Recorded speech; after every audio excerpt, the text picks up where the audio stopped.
किस राक्षस से डर कर भागे थे? भगवान शिव, कहानी में क्या है? जीवन का सार। भगवान शिव के बारे में प्रचलित है कि वह थोड़ी सी तपस्या से आसानी से प्रसन्न हो जाते हैं। हालांकि कई ऐसे उदाहरण भी हैं जब किसी ने बड़ा वरदान पाने ने उनकी कठिन तपस्या भी की है। लंकाधिपति रावण ने भी अमृतत्व का वरदान पाने के लिए भगवान शिव को अपने 10 सिर चढ़ा दिए थे। भगवान शिव से जुड़ी ऐसी ही एक और कहानी है जिसमें एक राक्षस ने शिव जी की घोर तपस्या कर उन्हें प्रसन्न किया था। हालांकि वरदान देकर भगवान शिव खुद ही मुसीबत में फंस गए थे। बाद में भगवान विष्णु ने उन्हें इस मुसीबत से छुटकारा दिलाया था। कहानी के मुताबिक एक बार महर्षि नारद धरती पर घूम रहे थे। रास्ते में उन्हें वृकासुर नाम का राक्षस मिला। नारद मुनि को देखते ही उसने कहा कि मैं आपसे कुछ सलाह लेना चाहता हूँ। आप मुझे बताइए कि ब्रह्मा, विष्णु और महेश में कौन देवता जल्द प्रसन्न हो जाते हैं? महर्षि नारद ने बहुत सोचने के बाद कहा कि वैसे तो तुम तीनों महादेवों में से किसी की भी तपस्या कर सकते हो, लेकिन ब्रह्मा और विष्णु जल्दी प्रसन्न नहीं होते हैं। उनके लिए बहुत वर्षों तक कठिन तपस्या करनी पड़ती है। ये भी हो सकता है कि तुम्हारी आयु पूरी हो जाए लेकिन तपस्या पूरी न हो। भगवान शंकर थोड़ी आराधना से ही प्रसन्न हो जाते हैं। वे अपने भक्त की इच्छा पूरी करने के लिए सोच विचार नहीं करते हैं। वृकासुर का कठिन तप, शिवजी का प्रसन्न होना।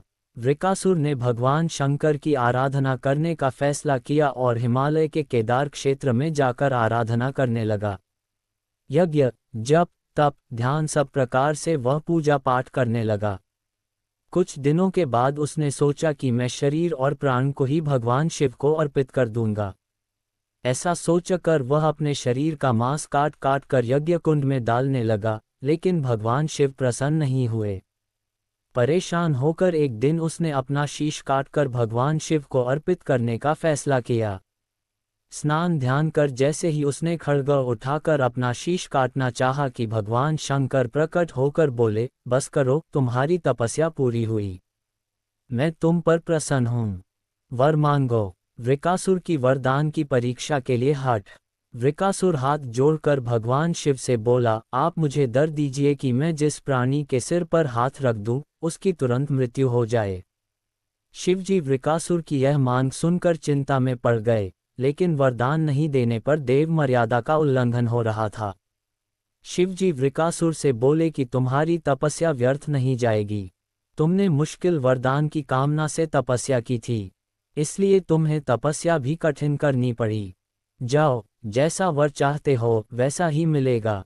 वरदान पाते ही वृकासुर की आसुरी वृत्ति जाग गई। उसने कहा कि प्रभो, आपका यह वरदान सत्य है या नहीं, इसकी परीक्षा लेना चाहता हूँ। इसलिए पहले आपके सिर पर ही हाथ रखकर देखता हूँ कि इस वर में कितनी सत्यता है। भगवान शिव का विष्णु जी से मदद मांगना। भगवान शंकर ने सोचा कि यह राक्षस कुछ नहीं सुनेगा। जब वृकासुर शिवजी के सिर पर हाथ रखने के लिए आगे बढ़ा तो वह वहां से भागने लगे। इस पर वृकासुर का क्रोध बढ़ गया। वह पीछा करते हुए चिल्लाया कि महर्षि नारद की तरह आपने भी मुझसे छल किया है। वरदान की परीक्षा से डर कर क्यों भाग रहे हैं? शिवजी भूमंडल छोड़कर देवलोक तक भागते रहे और वृकासुर भी उनका पीछा करता रहा। अंत में भगवान शिव विष्णु लोक पहुंचे और विष्णु जी को अपनी परेशानी बताई। विष्णु जी ने हंसकर कहा कि कुछ भी हो, आपके वरदान की सत्यता तो सिद्ध करनी ही होगी। भगवान विष्णु ने योगमाया से एक वृद्ध तेजस्वी ब्रह्मचारी का स्वरूप बनाया और वृकासुर की ओर चल पड़े।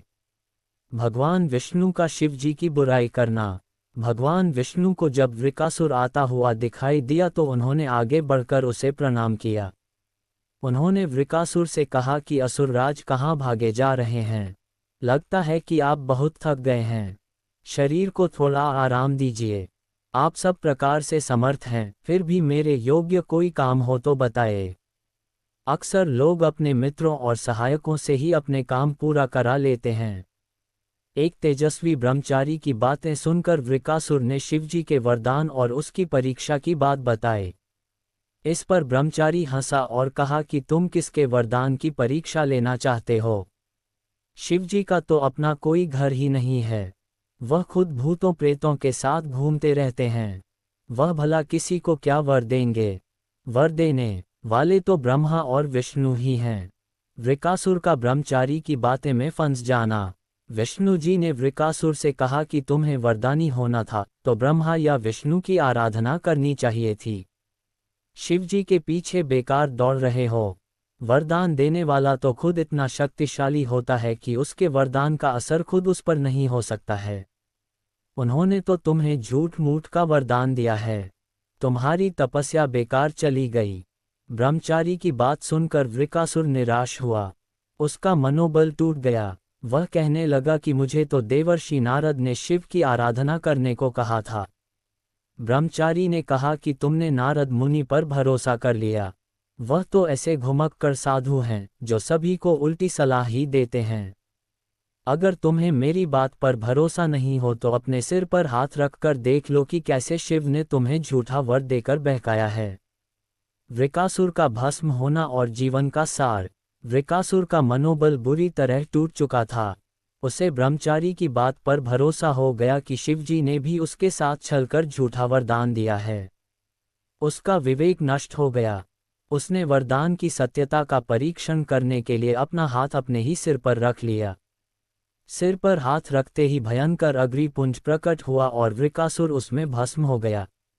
भगवान शिव, विष्णु जी और वृकासुर की इस कहानी में जीवन का अहम सार छुपा है। कहानी सीख देती है कि बिना सोचे विचारे किसी को कुछ देना और पाने वाले का कृतघ्न होकर दाता को ही संकट में डालने का ऐसा ही नतीजा होता है। कृतघ्नता के उन्माद में बुद्धि विवेक नष्ट हो जाता है और उपलब्धि ही विनाश का कारण बन जाती है।